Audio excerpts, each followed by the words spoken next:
Bonjour, vous écoutez l'épisode 148 de Change ma vie, le podcast qui vous donne des outils pour votre esprit. Cet épisode fait partie de la série d'épisodes que je vous propose sur la gestion de crise.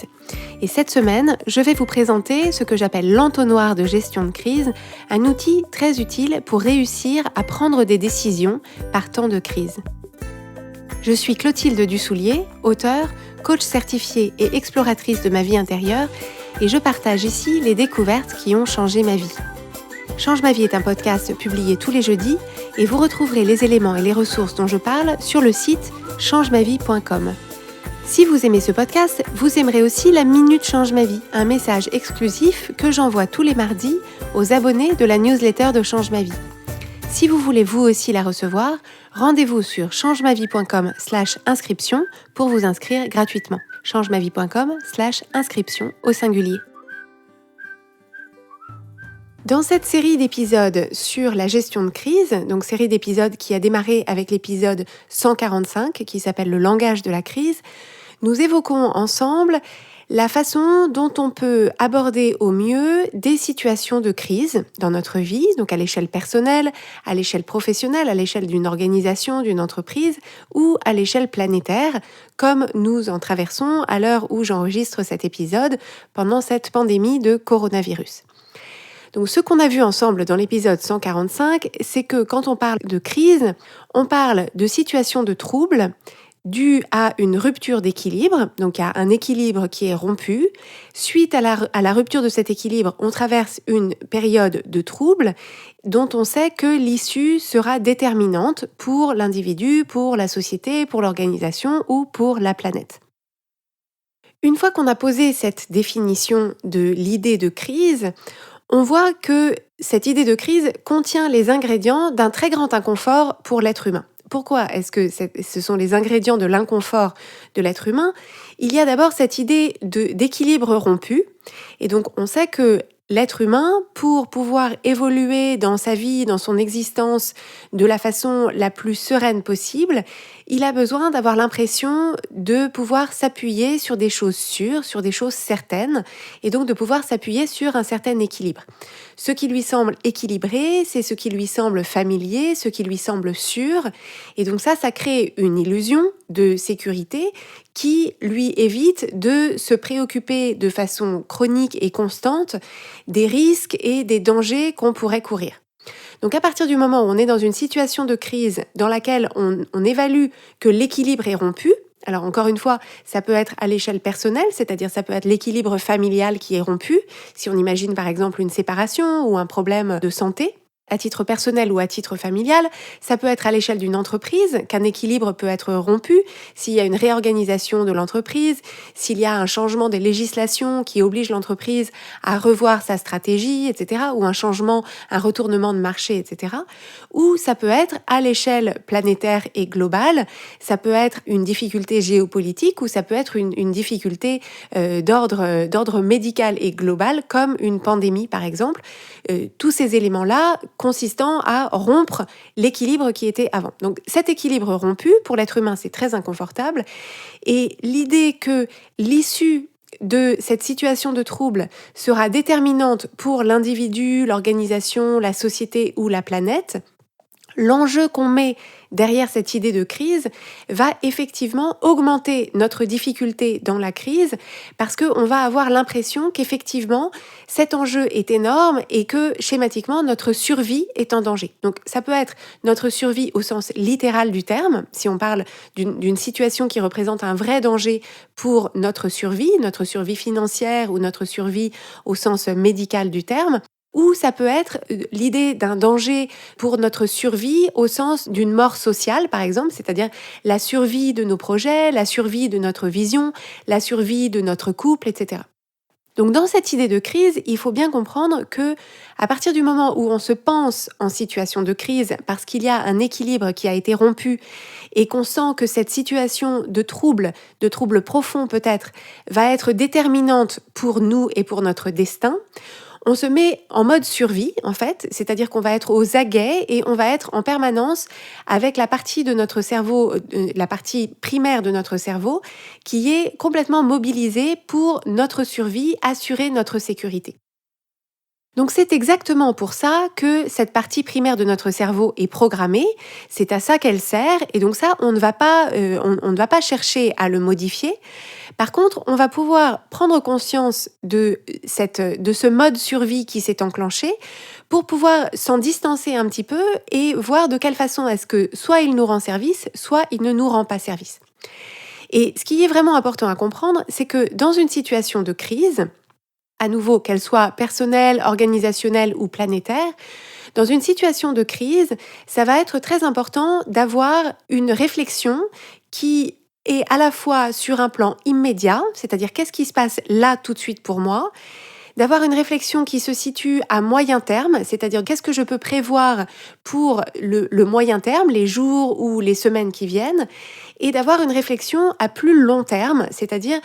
une fois que cette crise sera passée, une fois qu'un nouvel équilibre aura été défini,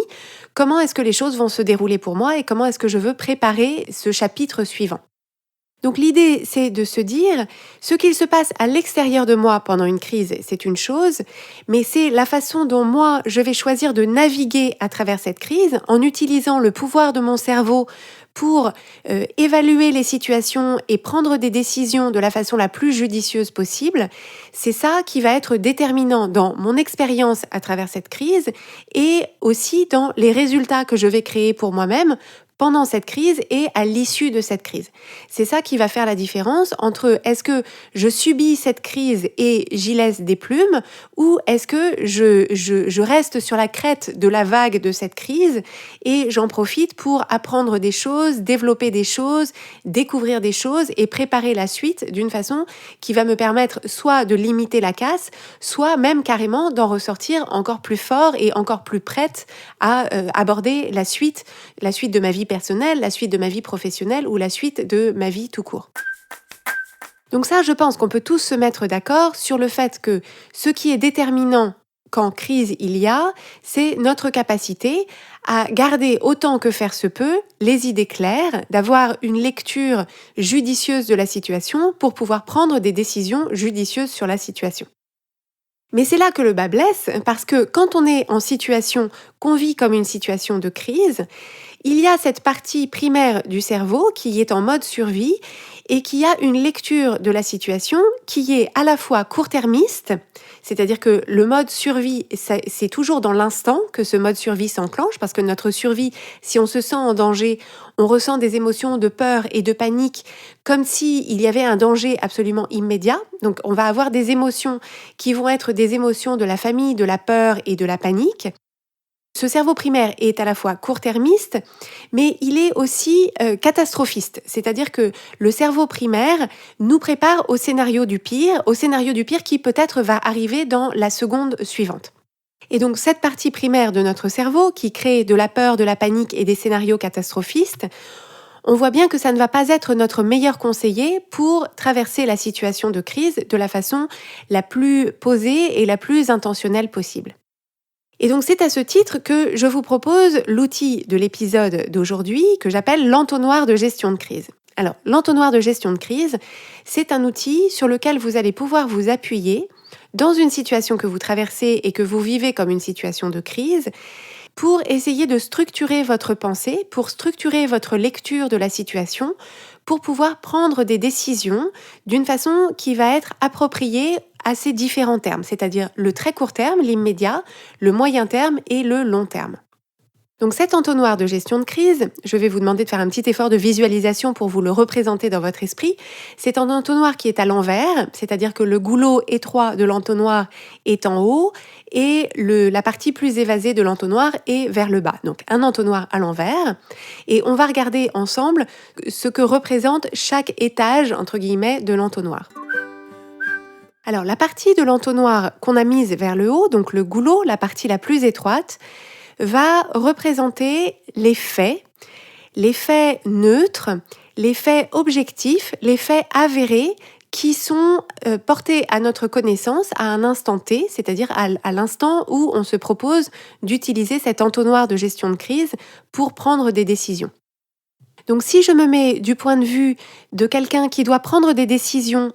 à l'échelle d'une entreprise pendant une crise comme celle du coronavirus, ce que je vais mettre dans la partie factuelle de l'entonnoir, ça va être des données tout à fait tangibles et tout à fait chiffrées, comme par exemple les coûts mensuels, les frais fixes mensuels à l'échelle de ma société. Ça va être l'argent qu'on a, la trésorerie qui est sur le compte en banque. Ça va être les réglementations auxquelles je suis soumise en termes de confinement. Qu'est-ce que le décret de confinement me dicte sur la poursuite ou non de mon activité. Ça va être les possibilités que j'ai de mettre des personnes en chômage partiel, etc., des aides dont je peux peut-être bénéficier. Donc, ce que je vais mettre dans ce goulot de l'entonnoir, qui sont uniquement les faits, ça va être uniquement, sans aucune forme de spéculation ou d'interprétation, uniquement ce qui est un fait avéré et qui est effectivement en lien avec le type de décision qu'il faut que je prenne et la situation à laquelle il faut que je fasse face dans mon entreprise. Alors, cette partie étroite de l'entonnoir, elle est étroite parce qu'en réalité, à un instant T, ce qui va flotter dans mon esprit quand je dois prendre des décisions pour mon département ou pour mon entreprise ou pour mon organisation face à une crise, dans l'ensemble des choses qui flottent dans mon esprit, je vais m'apercevoir qu'en réalité, il y a très peu de faits, c'est-à-dire que les faits sont vraiment minoritaires dans ce qui flotte dans mon esprit, et ça va être très important de bien déterminer quels sont ces faits objectifs, avérés et neutres. Parce que ce sont sur ces faits-là, objectifs, avérés et neutres, que je vais prendre mes décisions immédiates. Mes décisions immédiates de très court terme, c'est-à-dire qu'est-ce que je fais aujourd'hui, je vais baser ces décisions-là sur purement ce qui est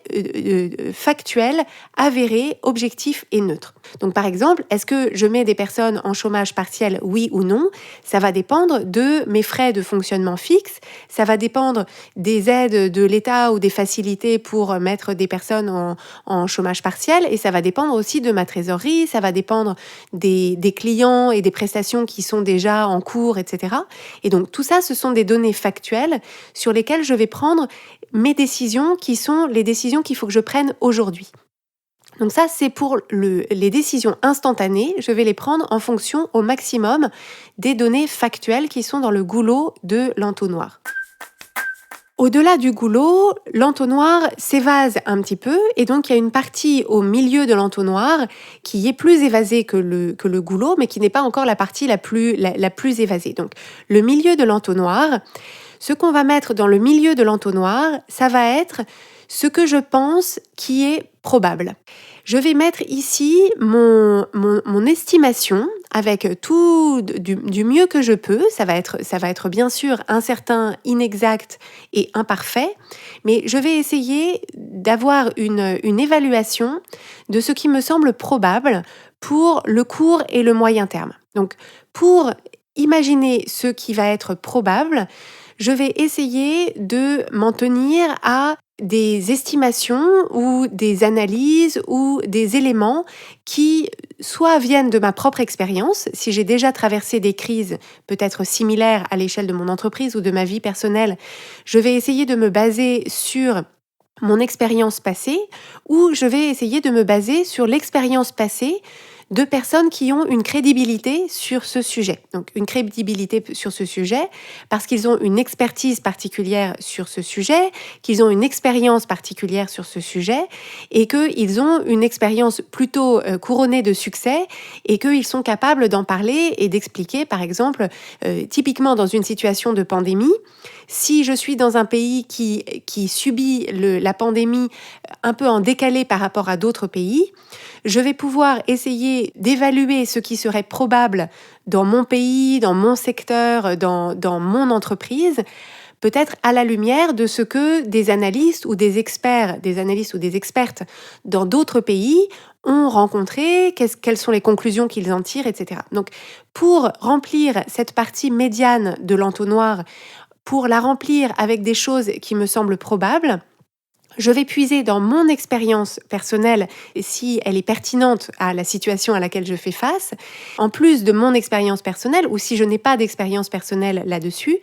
je vais me tourner vers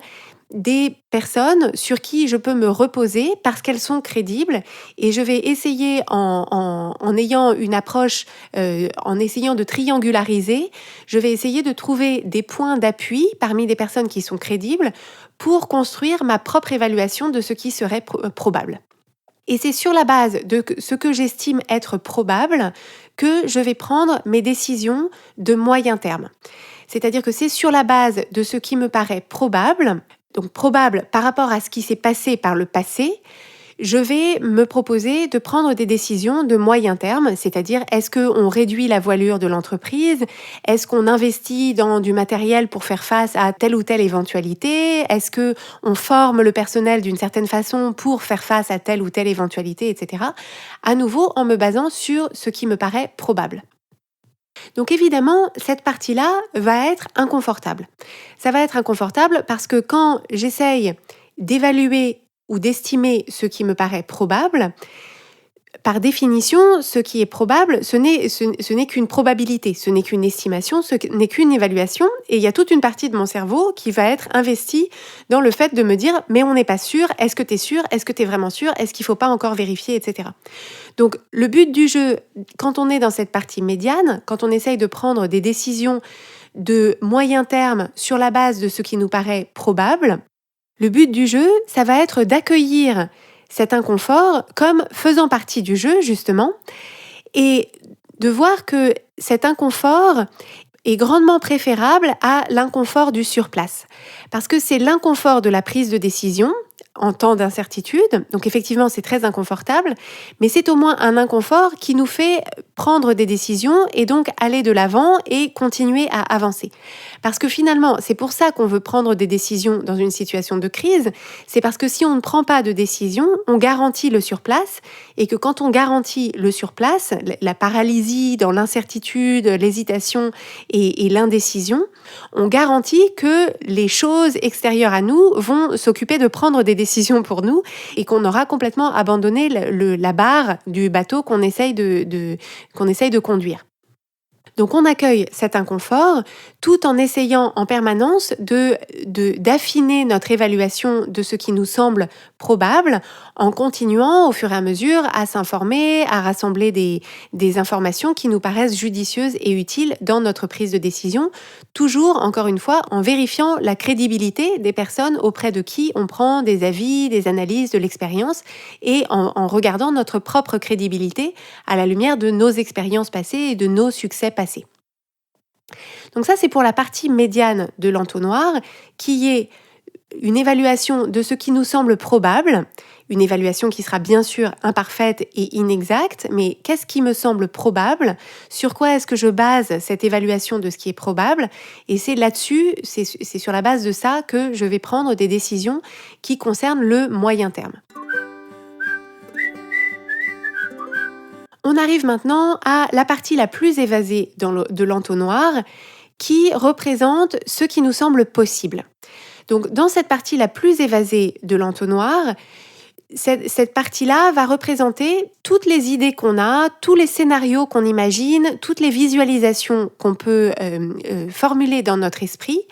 qui représentent le grand éventail des possibles de ce qui pourrait se passer pendant cette crise et à l'issue de cette crise.